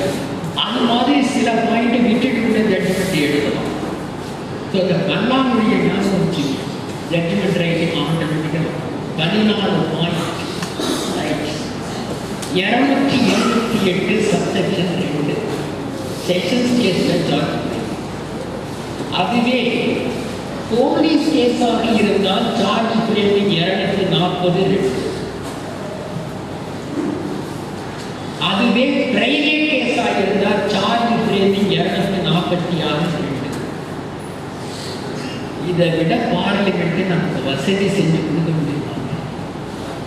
இந்த சப்செக்ஷனை ஒன்றாவே போட்ட பாருங்க.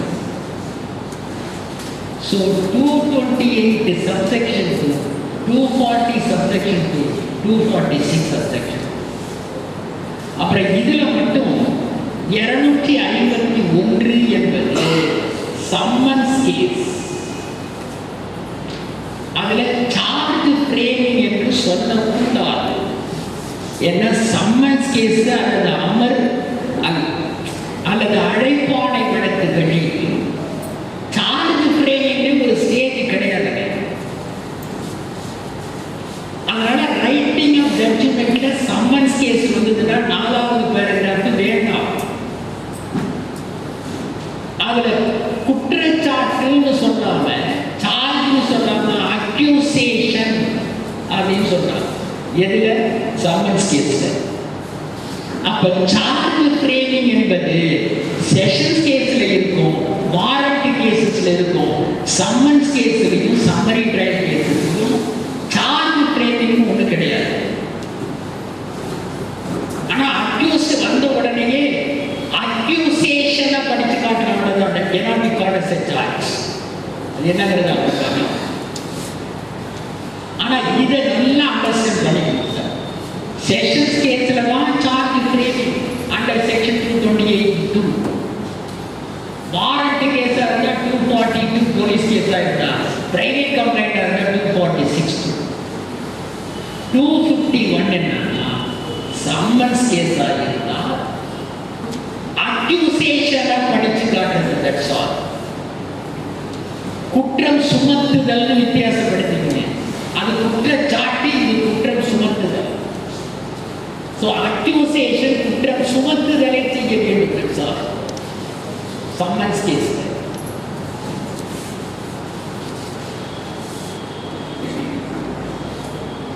இன்னொரு பாருங்க, செஷன்ஸ் கேஸுக்கு தனித்தனி ப்ரொசீஜர் கிடையாது. Police case, private complaint. Summons கிடையாது, சம்மரி கிடையாது. வாரண்ட் கேஸில் மட்டும்தான் டிஃபரன்ஸ் ப்ரொசீஜர். தென் இன்னொரு point you must know, summary ட்ரையலுக்கு என்று தனியாக ப்ரொசீஜர் கிடையாது. சம்மன்ஸ் கேஸுக்கு என்ன ப்ரொசீஜரோ நடைமுறை, சேம் நடைமுறை is followed in the case of summary trial. சுருக்கு வழக்கு விசாரணை சம்மரி ட்ரையல், அழைப்பாணை வழக்கு விசாரணை சம்மன்ஸ் கேஸ். சம்மன்ஸ் கேஸுக்கு என்ன ப்ரொசீஜரோ அதே ப்ரொசீஜர் தான் சம்மரி ட்ரையல். அழைப்பாணை வழக்குக்கு என்ன நடைமுறை பின்பற்றப்படுகிறதோ அதே நடைமுறை சுருக்கு வழக்கு விசாரணை. நான் இப்ப ஆரம்பிக்கும் போது சம்மரி ட்ரையலிலிருந்து we are starting. இது சர்வீஸ் கமிஷன் நடத்துற கொஸ்டின் பேப்பர்ங்கிறதுனால டைரக்ட் கொஸ்டின் தாங்க இருக்கு. நான் அப்ஜெக்டிவ் டைப் கொஸ்டின் வந்ததுன்னா கொஞ்சம் பண்ணாலும் அது ஒன்றும் பயக்க வேண்டிய அவசியம் இல்லை. நான் வழக்கம் கூட நான் சொல்ற மாதிரி நீங்க யாரோட போட்டி போட போறீங்க, உங்களை மாதிரி இருக்குன்னு கூட தான். நீங்க ராம்ஜெத் மராடி, கே தேவகோபால், பிரசாந்த் பூஷன், சுகுமார், இவங்களோடய நீங்க போட்டி போட போறீங்க. உங்க லெவல்ல இருக்கிறவங்களோட தானே நீங்க போட்டி போடுங்க. அதனால ஒரு நீட் நான் புரிய நல்ல கான்ஃபிடென்டா இருக்கு. இன்ஃபேக்ட் அவங்களை விட உங்களுக்கு நல்லா தெரியும். நான் சொன்ன அந்த வரிசை ராம்ஜெத் மராடிக்கு இந்த ப்ரொசீஜர் இதுல செஷன்ஸ் கேஸ்ல சார்ஜ் ஃப்ரேமிங் என்ன செக்ஷன் ஒரு பத்திரிகையோட ராம்ஜெத் மராடி கேட்டவர் உடனடியாக பதில் சொல்லிட்டாருன்னா நான் படிக்கிறதே விட்டுறேன். முடியுமா? அவர் ஹை லெவல்ல பெரிய விஷயங்களை பற்றி பேசியிருக்கிறார். 100 கோடி ரூபாய் விதிச்சது தப்புன்றது. நானும் நேற்று முழுக்க சிஆர்பிசி பேண்ட் பண்ணி அதில் என்ன தப்பு இருக்குன்னே எனக்கு நியாயமா இல்லையான வேற விஷயம். நான் லாபத்துக்காக போகிறேன். அது தப்புன்னா என்ன தப்புன்னு தெரியும். சரி, எப்படியோ அவங்க நினைச்சது நடந்து போயிடுச்சு. நம்ம அந்த அவரை லாயரா ஃபிக்ஸ் பண்ணிட்டேன்.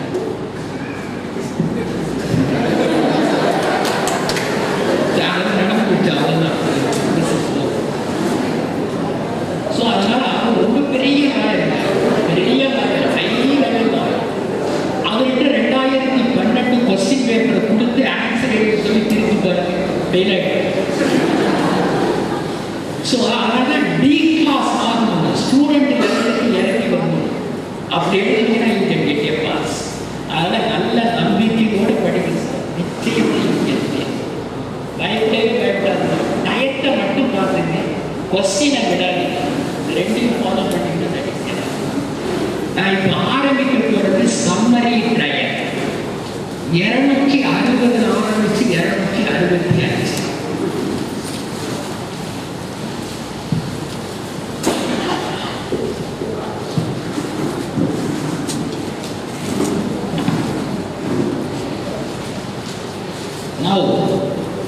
இது சம்மரி ட்ரையல் வழக்கு என்ற காரணத்தினால், அதுவும் சர்வீஸ் கமிஷன் எடுக்கிற கொஸ்டின் பேப்பர்ங்கிறதுனால, write a note on summary trial அப்படியே ஒரு கொஸ்டின் தரலாம். சுருக்கு வழக்கு விசாரணை சிறு குறிப்பு வரைகிற கொஸ்டின் தரலாம். ஸோ அப்படின்னா நான் சொன்ன அந்த 5 வேலையை பாருங்க. முதல்ல செக்ஷன் எழுதணும். செக்ஷன் என்ன? 260 265 முடிந்தா எழுதுவே 21 சாப்டர். இந்த 260 265 தனித்தனியா சின்ன சின்ன கொஸ்டினா ஆன்சர் தேடிங்கன்னா போதும். 260வது செக்ஷன் அதில் தானே ஆரம்பிக்குது. 260வது கொஸ்டின் செக்ஷன்ல 2 கொஸ்டினுக்கான ஆன்சர் இருக்கு. முதல்ல சம்மரி ட்ரையல் நடத்துகின்ற அதிகாரம் எந்த மேஜிஸ்ட்ரேட்டுக்கு இருக்கிறது? அதான் ஃபர்ஸ்ட் கொஸ்டின். ஒரு வழக்கை சம்மரி ட்ரையலாக யார் நடத்தலாம்? முதல் question. Answer is any chief judicial magistrate. தலைமை குற்றவியல் நடுவர் நடத்தலாம். 1. இரண்டாவது, any metropolitan magistrate, பெருநகர் நடுவர் அவர் நடத்தலாம். 3வது,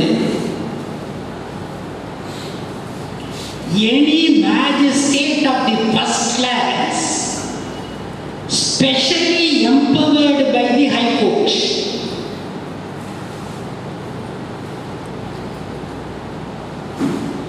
Specially empowered by the High Court. உயர் நீதிமன்றத்தால் அதிகாரம் அளிக்கப்பட்ட முதல் வகுப்பு நடுவர். That's all. So summary trial ஆக நடத்துகின்ற அதிகாரம் இந்த 3 பேருக்கு தான் இருக்கு. இத சொல்ற செக்ஷன் என்ன? 260வது செக்ஷன். எந்தெந்த magistrate? Chief judicial magistrate, metropolitan magistrate, first class magistrate, specially empowered by the high court. Over. அடுத்தது 2வது கொஸ்டின் 260லேயே எந்தெந்த குற்றங்களுக்கு சம்மரி ட்ரையல் நடத்தலாம்? 302 IPC சம்மரி ட்ரையல் பண்ணக்கூடாது. அப்ப எது மாதிரியான குற்றங்களுக்கு சம்மரி ட்ரையல் சுருக்கு வழக்கு விசாரணை நடத்தலாம்? முதல் point, offenses punishable not exceeding 2 years. 2 ஆண்டுகளுக்கு மேல் தண்டனை தர முடியாத வழக்குகளில் offenses punishable not exceeding 2 years.